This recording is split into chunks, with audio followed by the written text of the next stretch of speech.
नशिबाचं फिरलं कुणी म्हणे काय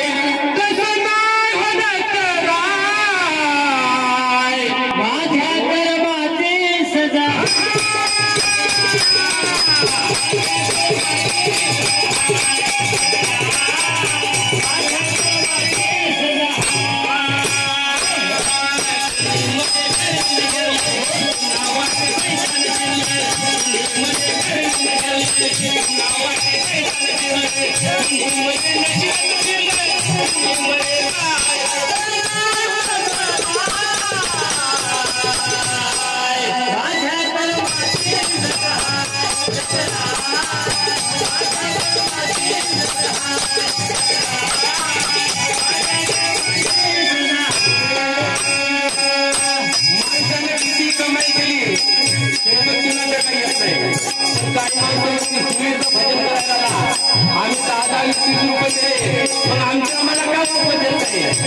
जोपर्यंत माणसाचा जन्म झाला आणि जोपर्यंत तो मरणार नाही ना तोपर्यंत त्याला पैशाची किंमत आहे पण एकदा जर पैसा जर संपला ना त्या माणसाला सुद्धा किंमत नाही पण पैसा फसवण्याची त्या माणसामध्ये ताकद पाहिजे बऱ्याच माणसाला 50 एकर जमीन नसली त्याला एखादी 2 एकर असून 10 एकर जर वाढली त्यात काही चालत नाही होते त्याची आणि हा हवाना येतो आणि ही पाटीलची त्याच्या जेव्हा लक्षात येते ना तर कोणाला कोणी काही समजत नाही म्हणून काय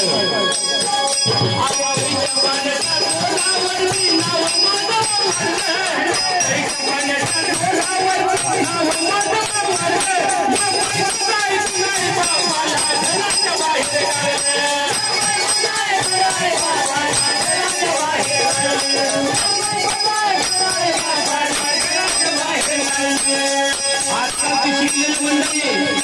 देवधर्माला जायची काही गरज नाही आपल्या जोपर्यंत आपली आई जिवंत आहेत ना तोपर्यंत आपल्या आई सेवा करा सेवा धर्माला जाण्यामध्ये आपलं मन मोकळं करण्यासाठी जायचं आहे देवाला काहीच पाहिजेच नाही तुमच्या अगरबत्ती पाहिजे नाही दुकानदार पैसा पाहिजे तुझ्या मनातून जे भक्ती करतो तेवढी देवाला पाहून आहे आम्ही निस्वार्थीपणाने करतो आणि या देवाला पण पहिली वेळ होय माझं माझं गाव आहे पहिला पाटील यादव माझा मामा आहे कुणाला ओळख नसेल आज ओळख करतो एवढं जवळ गाव असून माझी इथं पहिली वेळ आहे कारण कलाही दाखवायची असते आणि या भजनाचं सुख आहे ना तुम्हाला घरी बसून कधी सुख मिळणार नाही सकाळपासून ते संध्याकाळपर्यंत घरचे टोंगे खावे लागतात पण या संगीत क्षेत्र असं आहे देवाची शपथ सांगतो मी सकाळी खिचडी खाल्लो आणि आता खिचडी खाल्ली एकच हात खाल्ली मला आणि काही भूक लागली मला आता कळले तर जेवायला त्रास होत नाही या संगीताच्या पुढे मला भूक लागत नाही तहान लागत नाही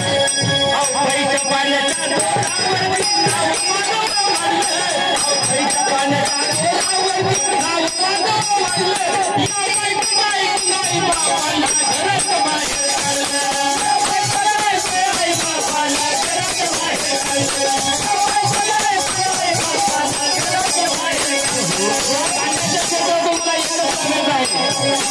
गरीब ते 6-5 रुपये पण श्रीमंत माणसं सरासरी पैसे देत नाही पैसे तर देतच नाही पण त्या भिकाऱ्याला टोमणे लावतात तुला काम करता येत नाही का तुला माझ्या शेताकडे तुला 200, 300, 400, 500 रुपये देतो आणि तुला खायला देतो अरे बाबा भीक मागण्या एवढं काहीच नाही आपलं भीक मागून पहा कोण काय म्हणतात सण होते का ते बाजूवर कार्याला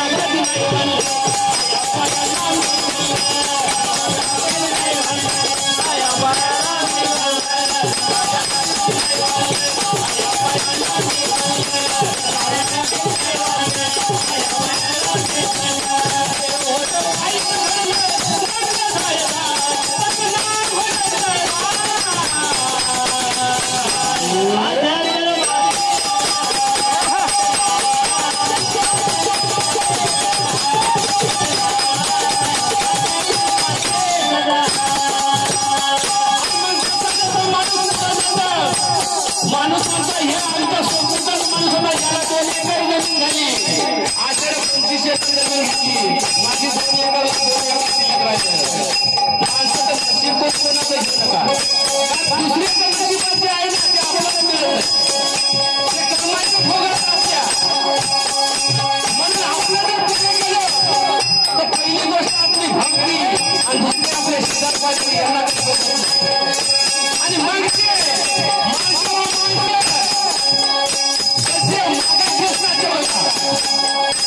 आणि शेजारपाजाऱ्यांना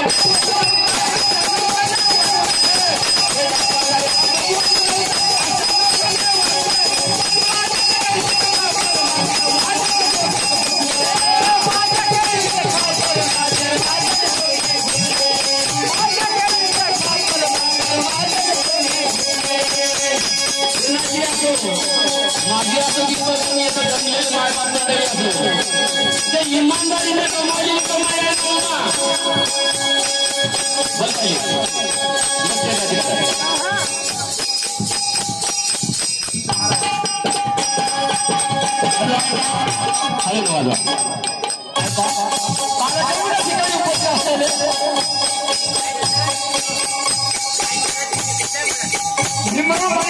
राहणार त्याच्यामुळे यांच्याकडून सुद्धा या